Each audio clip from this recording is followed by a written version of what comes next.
علی بھائی اگلا سوال بڑا کرٹیکل ہے. جی جی. اس میں یہ ہے کہ آپ ایک طرف تو اہل حدیث علماء میں موجود یزیدی اور ناصبی علماء کی خوب مذمت کرتے ہیں اور دوسری طرف انہی وہابی مولویوں کے سرغنہ محمد بن عبد الوہاب نجدی کو مجدد بھی مانتے ہیں. حالانکہ اہل بیت علیہم السلام سے دشمنی میں محمد بن عبد الوہاب نجدی ان ناصبی اور یزیدی مولویوں سے بڑھ کر تھا. نعوذ باللہ.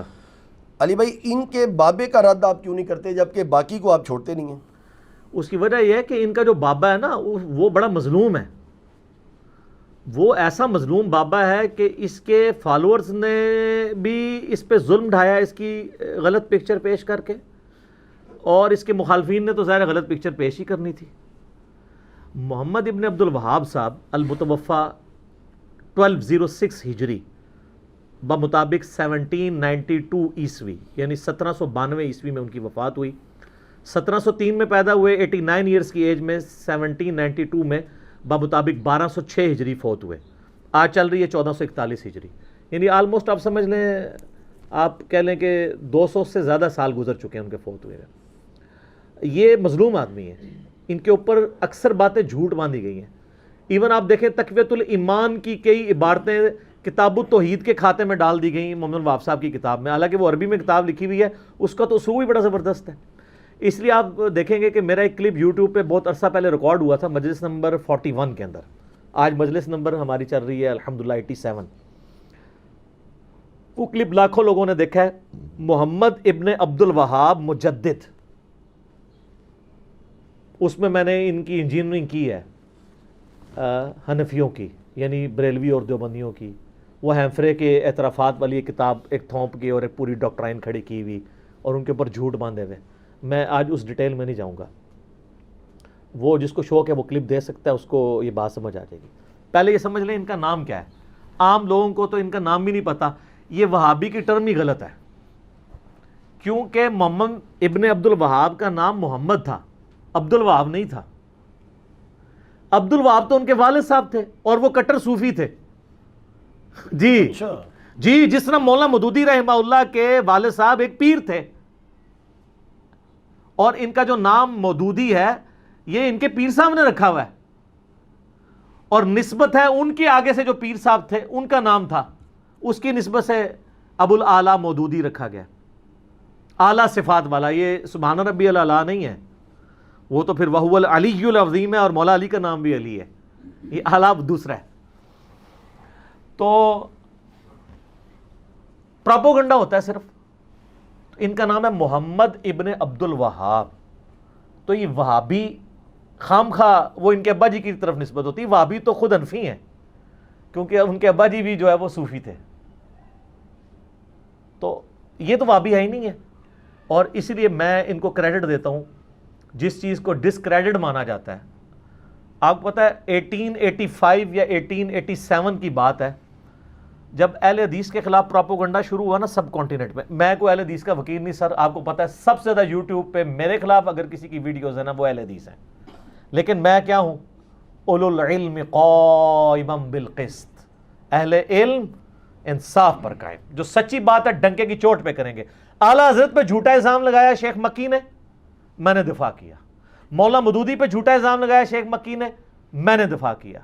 جنید جمشید پہ بریلویوں نے غلط الزام لگایا, میں نے دفاع کیا. اب بھی یہاں پہ میں دفاع کروں گا. تو ملکہ وکٹوریہ سے انہوں نے رجسٹریشن کروائی کہ لوگ ہمیں وہابی کہتے ہیں. ہم تو وہابی نہیں ہیں, ہم تو اہل حدیث ہیں, اہل سنت ہیں, جو سلف صالحین سے چلتا آ رہا ہے. تو مہربانی کر کے ہمیں اہل حدیث پکارا جائے. وہ آج کل مناظروں میں بھی پیش کر رہے ہوتے ہیں, دیکھیں جی ملکہ وکٹوریہ نے ان کو رجسٹرڈ کیا اہل حدیث.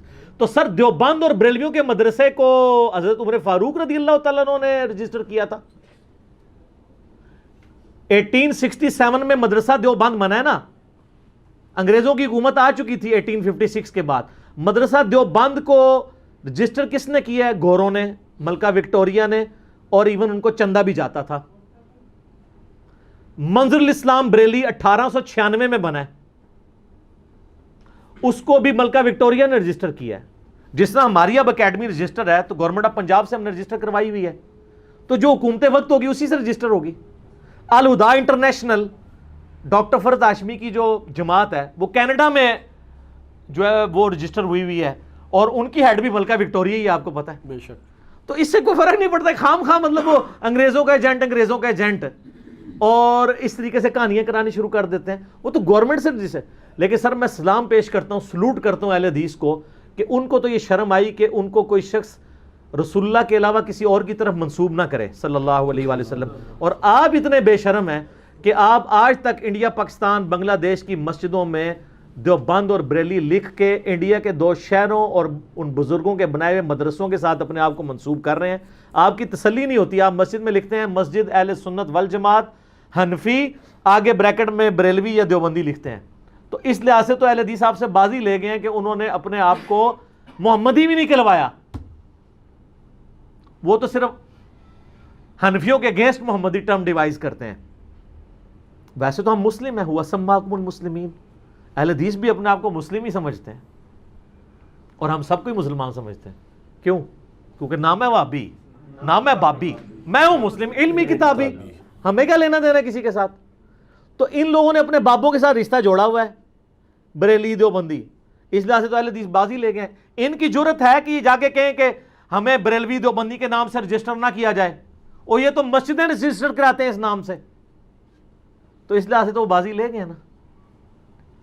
اور پھر یہ اتنے تعصب رکھتے ہیں کہ اہل حدیث نے جب حنفیوں کے اگینسٹ اپنے آپ کو محمدی کہنا شروع کیا نا، تو انہوں باقاعدہ کتابوں میں لکھا ہے کہ یہ جو اہل حدیث اپنے آپ کو محمدی کہتے ہیں نا، تو یہ محمد بن عبد الوہاب کی وجہ سے کہتے ہیں، محمد رسول اللہ کی وجہ سے نہیں کہتے صلی اللہ علیہ وآلہ وسلم. تو سر یہ کہانی آپ کی خود ہی پکڑی گئی ہے. پہلے تو آپ وہابی کہتے تھے ان کو، اب آپ کو پتہ چلا کہ ان کا نام محمد ابن عبد الوہاب ہے تو کہتے ہیں اس کا نام محمد تھا، تو یہ محمدی وہ والے ہیں. تو یہ جو آپ کے بزرگ کہانی کراتے رہے وہابی، اس وقت ان کو نہیں سمجھ آیا کہ ان کا نام محمد تھا. سر دیکھا کتنے کتنے پکڑے جاندے نے. وہ کہندے نے ایک منڈا آیا ہے، وہ پگڑی بند ہے، چک کے رہ چڑھا ہر بندے انہوں نے. کیوں؟ سچائی کی وجہ سے. تو یہ آپ کہانیاں کرائیں گے تو آپ کو پتہ نہیں ہے کہ آج دور وہ ہے کہ گلی گلی صدا ہے کیا کہ نام ہے وہابی، نام ہے وہابی، میں ہوں مسلم، علمی کتابی. آپ کی کہانیاں پکڑی جائیں گی، آپ اس طرح کے جھوٹ بولیں گے تو آپ بچیں گے نہیں. تو محمد بن وہاب صاحب کے بارے میں بہت زیادہ ان کو بدنام کیا گیا. وہ اہل بیت سے بڑی محبت کرنے والے تھے علیہم السلام. آپ حیران ہوں گے آج محمد بن وہاب صاحب کے بارے میں جو کچھ میں بتاؤں گا نا، تو انشاءاللہ جو باقی مکاتب فکر میں علماء ہیں نا، وہ بھی ان سے محبت کرنا شروع کر دیں گے. اور پھر وہ ان سے پوچھیں گے اہل حدیثوں سے کہ وہ تسی کیڑے وہابی ہوئے. جو میں اکثر کہتا ہوں، میری ایک فون کال میری مرضی سے ریکارڈ ہوئی تھی جو اہل حدیثوں نے جگہ جگہ چٹائی ہوئی ہے. اس میں بھی وہ فون کال پتہ کب کی ریکارڈڈ ہے؟ 2012-13 کی. اس میں بھی میں نے جو کچھ جملے بولے تھے آج ان کی ایکسپلینیشن ہو جائے گی، جس میں میں نے کہا تھا ان کا تو کچھ لینا دینا ہی نہیں محمد بن وہاب صاحب کے ساتھ، وہ تو بڑے حسینی تھے.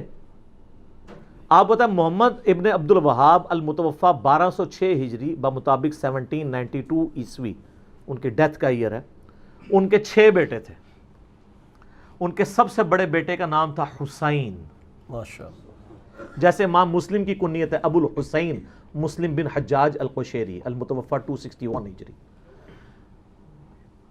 محمد ابن عبد الوہاب صاحب کے دوسرے بیٹے کا نام تھا عبداللہ، تیسرے کا نام حسن، چوتھے کا نام علی، پانچویں کا نام ابراہیم اور چھٹے کا نام عبد العزیز. عبد العزیز جو ہے وہ بچپن میں فوت ہو گیا تھا. تو محمد ابن عبد الوہاب صاحب کے 3 بچوں کے نام اہل بیت کے نام پہ ہیں، حسین، حسن اور علی. ابو بکر عمر عثمان نے نہیں رکھا انہوں نے نام، رضی اللہ عنہم اجمعین وعلیہم السلام اجمعین. اہل بیت کے نام رکھے. سر یہ اگر کوئی سنی نام رکھ رہا ہوتا ہے وہ کسی انٹینشن سے رکھ رہا ہوتا ہے. اس کی وجہ ہے کہ یہ جب سے سنی شیعہ دراڑ پڑی ہے نا تو سنی اس نام کو اوائڈ کرتے ہیں. میں آپ کو اپنے جیلم شہر کی مثال بتاتا ہوں. ہمارے ایک دوست تھے، وہ پیدائشی اہل حدیث تھے، بڑے کٹر، ہماری دعوت کے ساتھ اٹیچ ہوئے، اللہ تعالیٰ نے ان کو ہدایت دی. تو ان کا جب بچہ پیدا ہوا تو انہوں نے اپنے بیٹے کا نام رکھا محمد علی. تو ہمارے جو جیلم شہر میں جمعیت اہل حدیث کے جو بڑے سرکردہ ہیں نا، نام لیے بغیر، وہ پاکستان لیول کی پوسٹ بھی ہے ان کے پاس، تو وہ ان کو ملنے کے لیے گئے کیونکہ وہ پرانا اہل حدیث گھرانہ تھا، تو وہ مطلب ان کو سپورٹ بھی کرتا تھا، فنڈنگ بھی کرتا تھا. تو جب گئے تو انہوں نے پوچھا کہ آپ نے اپنے بیٹے کا نام کیا رکھا ہے؟ تو اس نے بتایا جی میں نے اپنے بیٹے کا نام رکھا ہے محمد علی. ہو ایک شیعہ والا نام رکھ لیا جی, استغفر اللہ. اے جے بھائی جی پاکستان میڈ وابی, اور خود محمد عبد الوہاب صاحب کے اپنے بیٹے کا نام حسین, حسن اور علی. ماشاء اللہ. تو سر او وابی اور تے اے وابی اور, وہ جو ہم بار بار کہتے ہیں نا, جس دا لوکی کلمہ پڑھ دے او محمد اور, تے میاں محمد بخش اور, وہ محمد اور. تو یہ میں آپ کو, آج آپ عرب ملکوں میں چلے جائیں, آپ کے نام میں اگر علی, حسن, حسین, عباس یا فیمیل میں زینب, فاطمہ, یہ نام نبی علیہ السلام کی بیٹیوں کے نام بھی ہوں, آپ کو سائڈ پہ لگا لیتے ہیں. میں خود سعودیہ میں بھگت چکا ہوں. اس زمانے میں جب میرا فتنہ عالمی نہیں تھا, عربی والا فتنہ, پنجابی والا نہیں, یہ نہ سمجھے اس وجہ سے. اب تو میں جا ہی نہیں سکتا سر, میں آنا بھی کوئی نہیں جائے الحمدللہ, بڑے عمرے کیتے نے, فرض حج بھی کر بیٹھا ان ٹینٹ تے کھیڈو. تو یہ آپ میں سے کتنے لوگوں کو یہ بات پتا تھی کہ محمد ابن عبد الوہاب صاحب کے 6 بیٹوں میں سے 3 بیٹوں کے نام حسین, حسن اور علی ہیں؟ نہیں معلوم. آپ تو چھوڑ دیں جو ان کے مخالفین ہیں. یہ پرسوں ادھر ایک شیعہ عالم آئے ہوئے تھے, پاکستان لیول کے شیعہ عالم ہیں, قم سے پڑھے میں. تو میں نے ان کو بتایا کہ آپ کو پتہ ہے کہ محمد ابن عبد الوہاب صاحب کے بڑے بیٹے کا نام حسین تھا, پھر عبداللہ, پھر حسن, پھر علی, پھر ابراہیم اور عبدالعزیز. کہتے ہیں مجھے تو نہیں پتا. تو میں نے کہا آپ لوگ کتنی نفرت کرتے ہیں محمد ابن عبد الوہاب صاحب سے. ان کے تو بچوں کے نام اہل بیت کے نام ہیں, انہوں نے خلفۂ راشدین میں سے نام نہیں رکھے سوائے مولا علی کے, اور اپنے بچوں کا نام حسن, حسین اور علی رکھا. یہ کافی نہیں ہے.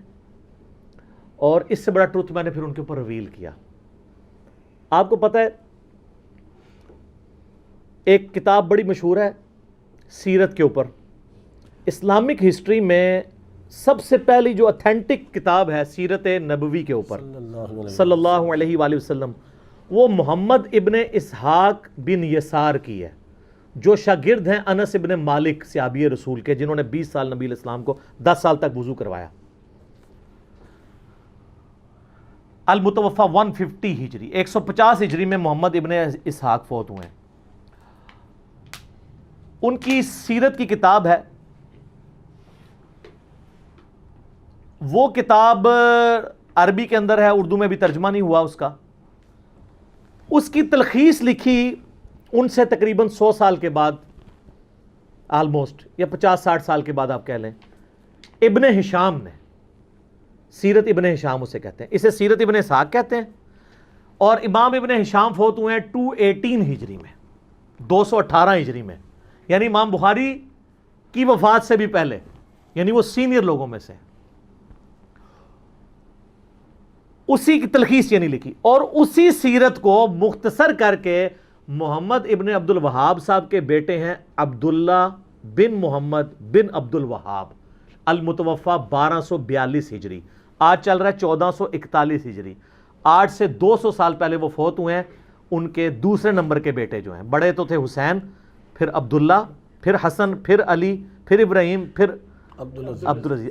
6 پتر دے نام تو یاد کرانے نے بھابیو, آندا تسی انہاں دے پتراں دے نام ہی نہیں لے سکتے. ٹھیک ہے, تو اس عبداللہ نے نا وہ جو سیرت ابن ہشام تھی اس کی مزید تلخیص لکھی, اور اس کو نام دیا مختصر سیرت الرسول. یہ مختصر سیرت الرسول عربی میں دارالاسلام پبلیکیشن نے, جو اہل حدیث کا سب سے بڑا ادارہ ہے پرنٹنگ کا, اس نے چھاپی ہے.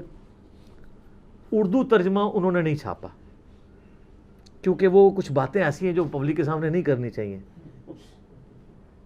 خلافت و ملوکیت, جمل صفین نہروان, سمجھا کرو نا, کسی نے نہیں چھاپی. لیکن یہ نیکی کا کام ہمارے جیلم شہر سے ہوا ہے 1990 میں. آج سے آلموسٹ 30 سال پہلے جیلم شہر سے وہ کتاب کا اردو ترجمہ مختصر سیرت الرسول عبداللہ ابن محمد ابن عبد الوہاب کا ترجمہ کر کے جیلم شہر سے ہزاروں کی تعداد میں پورے ملک کے اندر مفت تقسیم کیا گیا. اور اس کی خرید و فروخت پہ پابندی ہے, وہ فری بانٹتے ہیں. ظاہر ہے ان کو سعودیہ سے چندہ آتا ہے, باقی ملکوں سے.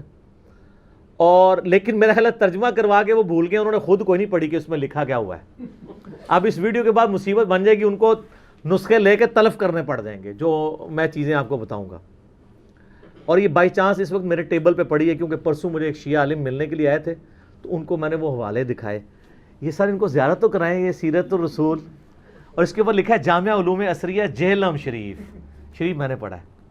یہ کتاب ہے جی, دارالاسلام نے ریڈ بائنڈنگ میں عربی میں چھاپی ہے, انہوں نے یہ گرے بائنڈنگ میں اور ڈارک براؤن بائنڈنگ کے اندر چھاپی ہے اردو کے اندر. اردو میں اس کے 800 پیجز ہیں اور عربی میں 600 پیجز کے اوپر یہ کتاب ہے. تو اردو ترجمہ آپ کو چاہیے تو فری جیلم سے منگوا سکتے ہیں, لیکن اب میرا خیال شاید آپ کو نہ دیں وہ. جس طرح وہ آپ پتہ ہے وہ لاہور والے دربار پہ جاتے ہیں نا کشف المحجوب لینے, تو کہتے ہیں انجینئر تو نہیں سن دے کہ وہ کشف المحجوب کی گستاخانہ عبارتیں میں نے ہائی لائٹ کی ہیں, تو وہ ان کو شک پڑ جاتا ہے. تو یہ کتاب آپ یہاں سے منگوا, اگر آپ کو یہ نہ دیں تو کوئی ٹینشن نہیں ہے, آپ ہماری واٹس ایپ گروپس میں رابطہ کریں, اس کا پروفیشنل پی ڈی ایف آپ کو فری مل جائے گا. وہ پی ڈی ایف اہل حدیث کی سب سے بڑی پاکستان میں سائٹ ہے kitabossunnat.com, جس نے سینکڑوں احادیث کی اور تفاسیر کی کتابیں چڑھائی ہوئی ہیں, انہوں نے چڑھائی ہوئی ہے. اور انشاءاللہ میں اپنی گفتگو میں جتنے ریفرنسز پیش کروں گا نا اس کے جے پی جیز ہم لگائیں گے اس میں سے انشاءاللہ. ایگزیکٹ اس کا آپ کو پی ڈی ایف انشاءاللہ مل جائے گا. اور اس کتاب کی خوبی کے لیے یہی کافی ہے کہ اہل حدیث کو جس کتاب پہ مان ہے نا سیرت کی کتاب, وہ کون سی ہے؟ الرحیق المختوم, صفی الرحمان مبارک پوری, المتوفا 2006 عیسوی میں فوت ہو گئے 63 سال کی عمر میں. 1943 میں پیدا ہوئے تھے انڈیا میں. تو 70s کے اندر نا سعودیہ والوں نے ایک انٹرنیشنل سمجھ لیں مقابلہ کروایا تھا مضمون نویسی کا کہ نبی علیہ السلام کی مبارک سیرت کے اوپر کتاب لکھی جائے. اس میں 5 کتابوں کو ایوارڈ ملا تھا, اس میں سے پہلا جو انعام ہے الرحیق المختوم کو ملا تھا. وہ انڈین آتھر تھے اہل حدیث صفی الرحمان مبارک پوری, ان کی ویڈیوز بھی پرانی یوٹیوب پہ رکھی ہوئی ہیں کیونکہ 2006 میں فوت ہوئے ہیں, 2019 ہے. دوسرا انعام بھی ایک انڈین کو ملا تھا, تیسرا ایک مصر کا تھا, اور چوتھے کا مجھے یاد نہیں, 5واں جو ہے وہ عرب کا تھا. یعنی سیرت الرسول کے انعامات ٹاپ پہ اجمیوں کو ملے ہیں. اور یہ کتاب الرحیق المختوم انہوں نے عربی میں لکھی تھی, پھر اس کا بعد میں اردو ترجمہ ہوا اور آج آپ کو ملتا ہے. اگرچہ اس کتاب میں بہت کمزوریاں ہیں. سب سے بڑی کمزوری یہ ہے کہ اس میں سیرت الرسول تو وہ لکھ رہے ہیں, غدیر خم کی حدیث نبی علیہ السلام کا آخری خطبہ وہ انہوں نے لکھا ہی نہیں ہے. حجۃ الوداع کا خطبہ لکھا ہے, لیکن جو 4 حدیثیں تھیں مسلم شریف کے اندر قرآن اور اہل بیت 6225 سے 6228 تک, میں پھر اور طرف چل پڑوں گا. غدیر خم پہ میرا کلپ لاکھوں لوگوں نے دیکھا, آپ یوٹیوب پہ دیکھ لیں. وہ انہوں نے اس میں نہیں لکھی, پتہ نہیں نام دینے والوں نے کون سا انعام دیا ہے کہ اتنی بڑی حدیث نبی علیہ السلام کی مبارک زندگی کا بڑا خطبہ جس کے اوپر امت کی یونٹی ڈیپینڈنٹ تھی, قرآن اور اہل بیت, اور اسی میں من کنت مولاہ فہذا علی مولاہ, وہ انہوں نے لکھے ہی نہیں اس سیرت میں. اس کے بعد کی باتیں لکھ دیں, پہلے کی لکھ دیں, وہ اسکپ ہی کر دی ہے. بہرحال اللہ ان کو معاف کرے, آمین. تو الرحیق المختوم میں جگہ جگہ آپ کو اس کتاب کے حوالے ملیں گے. یہ بات تھی اصل بتانے والی کہ اس کتاب کو ہلکا نہیں کسی نے جاننا. جس کتاب پہ آپ کا مان ہے نا کہ وہ عالمی ایوارڈ یافتہ کتاب ہے, اس کتاب میں حوالے اس کتاب کے ہیں.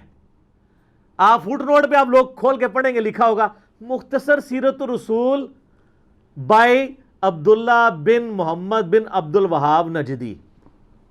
یہ نجدی گالی نہیں ہے, نجد میں لوگ رہنے والے ہیں, اور التمیمی یہ بنو تمیم سے تھے. ذوالخویسرہ تمیمی بھی تھا گستاخ رسول, بنو تمیم سے, بخاری مسلم میں آتا ہے. لیکن بخاری مسلم میں آتا ہے کہ دجال پہ سب سے زیادہ سخت گروہ بھی بنو تمیم سے ہوگا.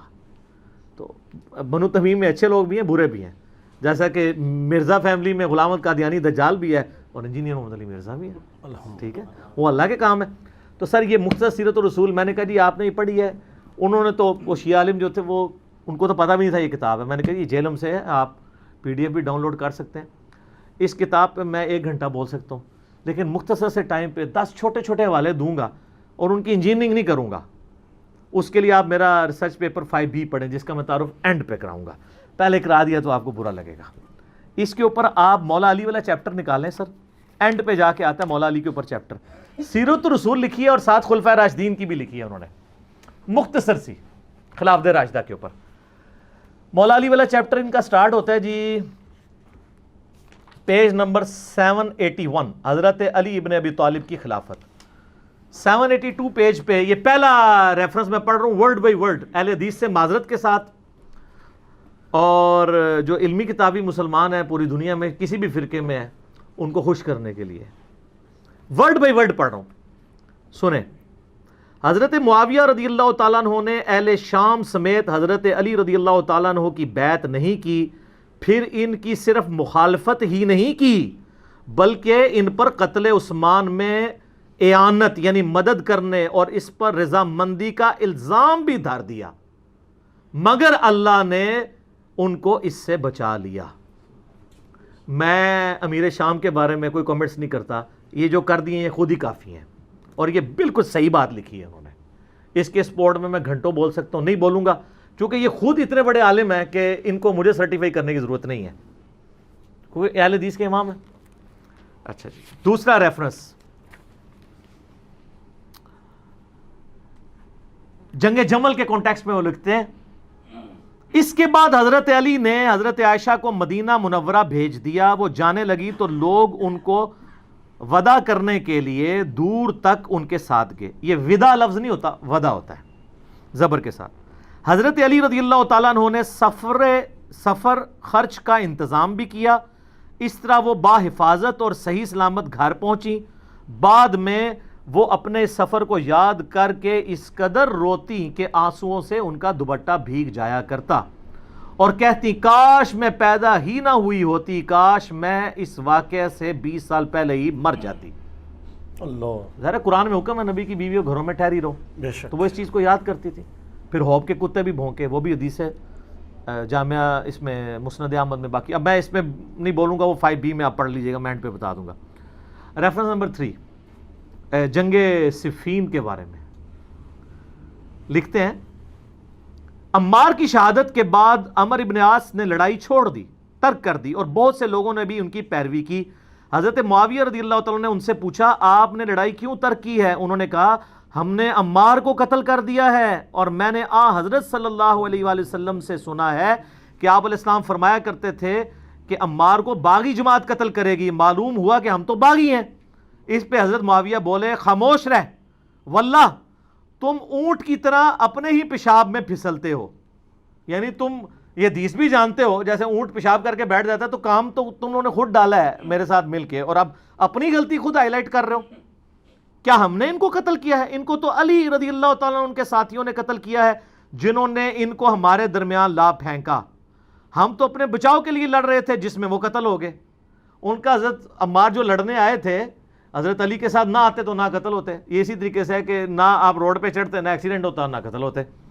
اچھا آگے سنیں، حضرت علی رضی اللہ تعالیٰ کو جب حضرت معاویہ کی اس بات کی خبر ہوئی تو انہوں نے کہا اگر میں نے ان کو قتل کیا ہے یعنی حضرت عمار کو، تو پھر اپنے چچا حضرت حمزہ کو حضرت نے قتل کیا ہے جنہوں نے ان کو کفار کے مقابلے میں بھیجا تھا۔ اے پھکی دیتی اینٹی وینم الزامی جواب کہ اگر حضرت حمزہ حضور کی طرح لڑتے ہوئے مارے گئے ہیں تو کیا حضور نے قتل کروایا ہے؟ کبھی کافروں کے مقابلے پہ بھیجا؟ اگر عمار کو میں نے تیرے مقابلے پہ بھیجا ہے، امیر شام کے مقابلے پہ، تو مجھے تم قتل ٹھہرا، یعنی وہ اینٹی وینم والا جواب دیا۔ چوتھا ریفرنس جنگ نہروان کے بارے میں، یہ وہ باتیں جو پبلک کے سامنے نہیں کرنی چاہیے لیکن یہ کی ہوئی ہیں، انہوں نے پرنٹ کر رہے ہیں، مفت بانٹ رہے ہیں۔ جنگ نہروان خوارج کے خلاف، وہ کہتے ہیں کہ کافی انہوں نے ڈسکشن کی ہے، اس میں لکھتے ہیں ابو سعید خدری کہتے ہیں کہ میں نے رسول اللہ صلی اللہ علیہ وسلم سے سنا تھا خوارج کے بارے میں، وہ جو بخاری مسلم کی حدیث ہے کہ وہ دین سے ایسے نکل جائیں گے جیسے شکار سے تیر اپنے شکار سے نکل جاتا ہے۔ اینڈ پہ وہ کہتے ہیں میں گواہی دیتا ہوں، یہ بھی بخاری مسلم دونوں میں، کہ علی نے ان کو قتل کیا تھا اور میں بھی ان کے ساتھ شامل تھا۔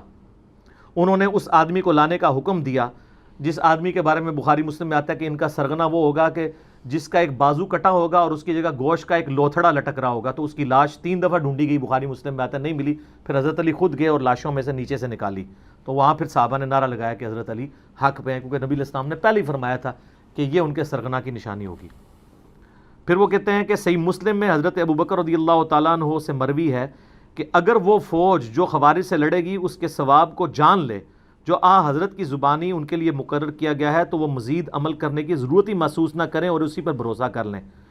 یعنی خوارج کے خلاف لڑنا اتنی بڑی نیکی ہے کہ اس کے بعد خارجیوں کے خلاف لڑنے والوں کو اور کوئی نیکی کا کام کرنے کی ضرورت نہیں. جیسے بخاری مسلم میں آتا ہے کہ اہل بدر کی ہر غلطی معاف ہے, اس طرح خوارج کے خلاف جو حضرت علی کے ساتھی تھے ان کے بارے میں مسلم شریف, انہوں نے ویسے لکھا حضرت ابوبکر سے مروی ہے, وہ حضرت علی سے ہی مروی ہے. اور اس کے سٹارٹ میں حضرت علی وہ بھی کہتے ہیں کہ مجھے آسمان سے زمین پہ گرا دیا جائے میں یہ برداشت کر لوں گا, لیکن یہ برداشت نہیں کروں گا کہ میں کوئی ایسی بات کروں جو میں نے خود رسول اللہ سے نہ سنی اور میں تمہیں بیان کروں. یعنی حدیث معاملے میں اتنی احتیاط صلی اللہ علیہ وآلہ وسلم.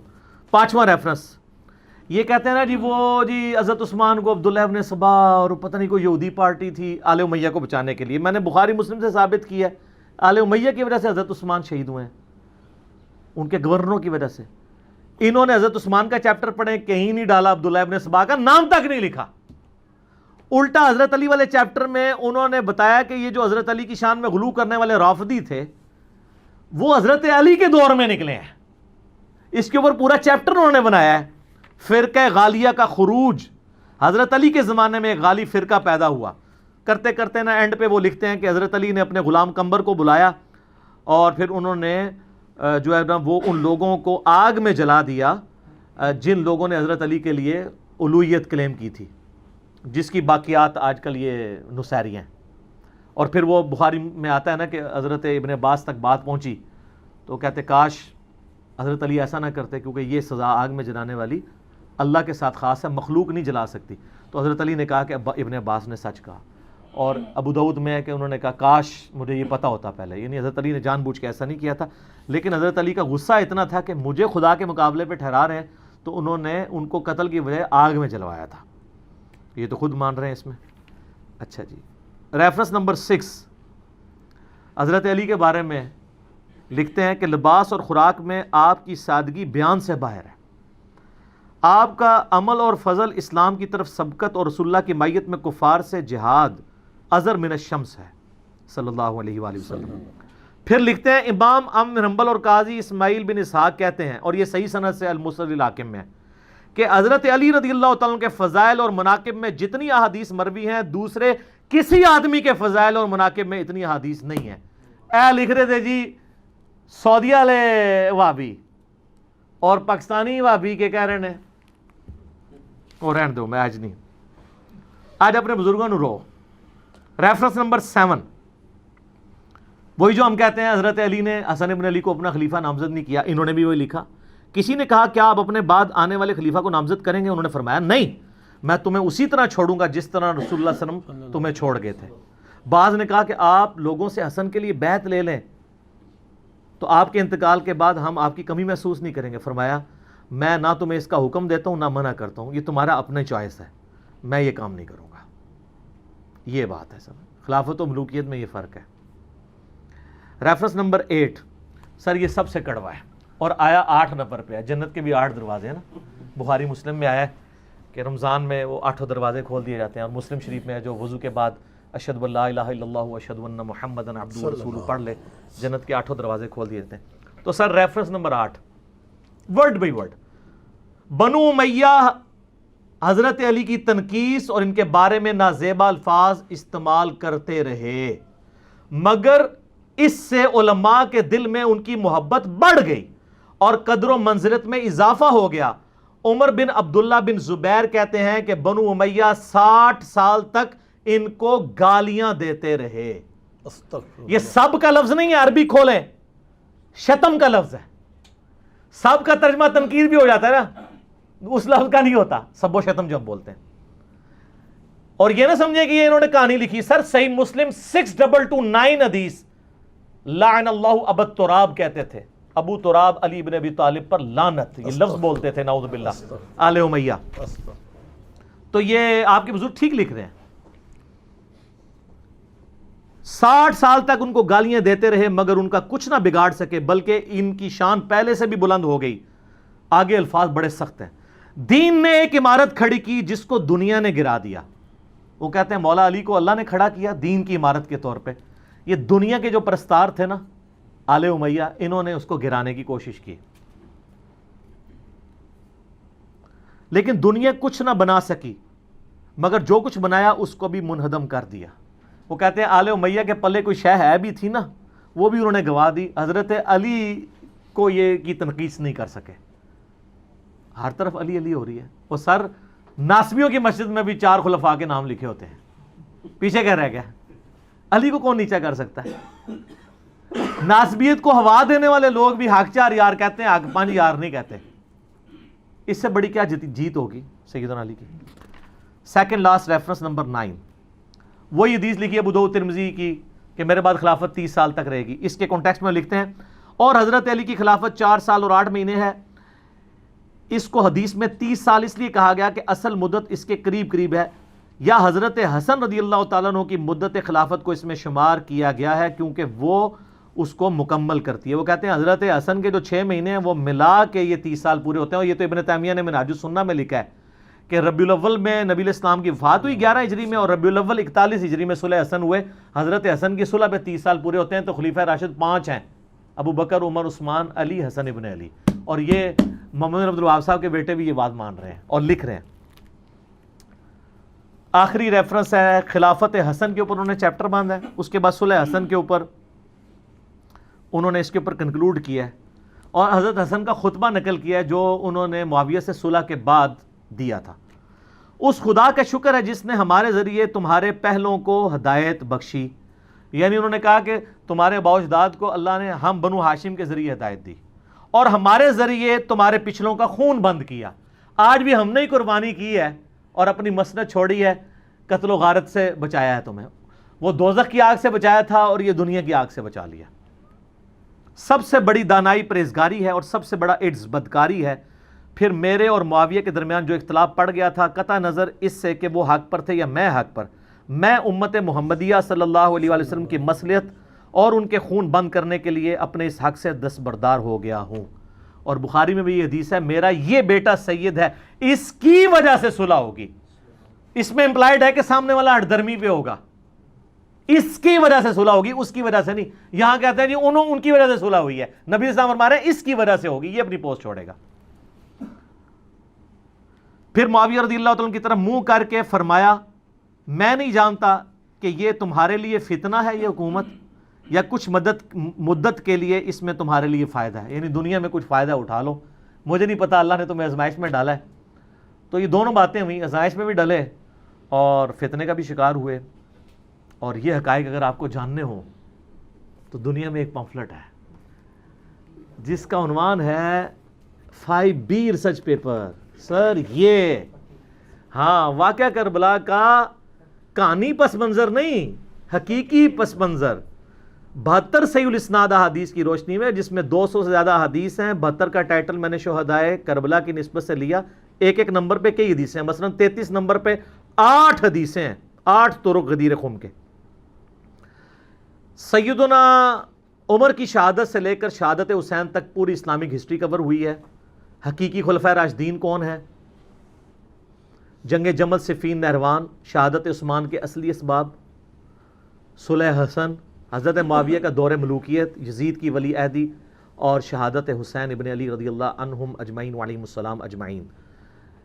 یہ الحمدللہ عربی میں بھی ہے, اردو میں بھی ہے, ہندی میں بھی ہے, انگلش میں بھی ہے. ہماری ویب سائٹ ahlsunnatpak.com پہ آپ ریسرچ پیپرز والے پورشن سے مفت ڈاؤن لوڈ اس کا PDF کریں, گروپ میں رابطہ کر کے واٹس ایپ کے ذریعے PDF منگوا لیں.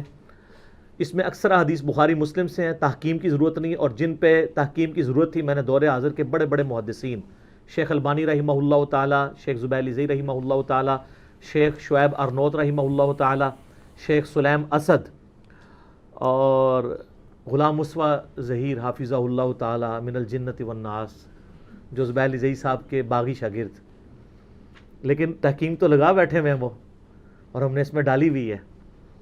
اور باقی لوگ, میں تو مطلب اولو العلم قائما بالقسط ہوں الحمدللہ, جس کی جو پازیٹیو چیز ہے وہ پروموٹ کروں گا, سب کی تحکیم کے ساتھ ہے. اور یہ خیالی پس منظر نہیں ہے, احادیث کی روشنی میں ہے. یہ صلاح الدین یوسف صاحب کی جھوٹی تاریخ یا وہ سنابلی کی لکھی ہوئی جھوٹی تاریخ نہیں ہے, احادیث ہیں جو کہ خلافت و ملوکیت مولانا مودودی رحمہ اللہ تعالی کی کتاب کا حدیثی دفاع ہے, حدیث کی روشنی میں. تو سر یہ آپ مفت منگوا سکتے ہیں اگر آپ افورڈ نہیں کر سکتے. یہ اور اس کے ساتھ 8 ریسرچ پیپر اور اور 3 اذکار کارڈ، 12 کا پیکج فری بالکل منگوا سکتے ہیں اگر افورڈ نہیں کر سکتے. اگر افورڈ کر سکتے ہیں تو نو پروفٹ اور تھوڑے سے لاس پہ جو اکیڈمی برداشت کرتی ہے آپ کو ڈاک میں مل جائے گا. صبح 9 سے لے کر شام تک آپ رابطہ کریں. 200 روپیز ہم نے رکھے ہوئے ہیں. ایک ریسرچ پیپر نہیں سر، یہ ریسرچ پیپرز کی فوٹو کاپی بھی آپ جو کلرڈ ہم نے پرنٹ کیے ہیں نا، photo copy black and white 80 gram page پہ جس میں ہم نے پرنٹ کیا ہے، 200 کی فوٹو کاپی نہیں ان کی ہوتی جو ہم کلرڈ آپ کو دے رہے ہیں. اور جو ضرورت مند ہے ہم اس سے سرٹیفکیٹ بھی نہیں بنوائیں گے، بس صرف وہ اللہ کو عالم و ناظر جانتا ہوا کہہ دے میں ضرورت مند ہوں، ہم کوئی تحقیق نہیں کریں گے، فری بھجوائیں گے. اور یہ قیمت بھی اس لیے رکھی کہ بعض لوگ اس کو مس یوز کر رہے تھے، پھر بھی اس کو نو پروفٹ اور تھوڑے سے لاس پہ ہی رکھی. صبح 9 سے لے کر شام 5 بجے تک آپ ہمارے اکیڈمی کے نمبر پہ رابطہ کریں +92 کے کوڈ کے ساتھ 3215900162. پاکستان میں کریں گے تو 032159000162 کال کریں. انشاءاللہ تعالیٰ آپ کے گھر ہی آ جائے گی. اس کو پڑھیں اور جس کو زیادہ جلدی ہے تو ویب سائٹ سے ابھی ڈاؤن لوڈ کریں اور پرنٹ آؤٹ نکال لیں، 40-50 روپے کا نکل آئے گا. تو انشاءاللہ آپ جب اس کو پڑھیں گے تو آپ کو پتہ چل جائے گا کہ اصل میں احادیث کے ماننے والے کون ہیں اور صرف اہل حدیث کا لیبل لگانے والے کون ہیں. یہ بڑا مشکل کام ہے. تو میں نے الحمدللہ آج یہ ٹروتھ ریویل کر لیا. لہٰذا محمد بن عبد الوہاب صاحب کے بارے میں کوئی گمان نہ کرے کہ وہ ناسبی تھے، بلکہ وہ حسینی تھے کہ جو آج کے دور کے اہل حدیث کے نزدیک نیم رافضی تھے. اسی پہ میں کنکلوڈ کرتا ہوں. ٹھیک ہو گیا جی؟ یہ میں جوک کے طور پہ الزامی بات کے طور پہ بول رہا ہوں. ٹھیک ہو گیا جی؟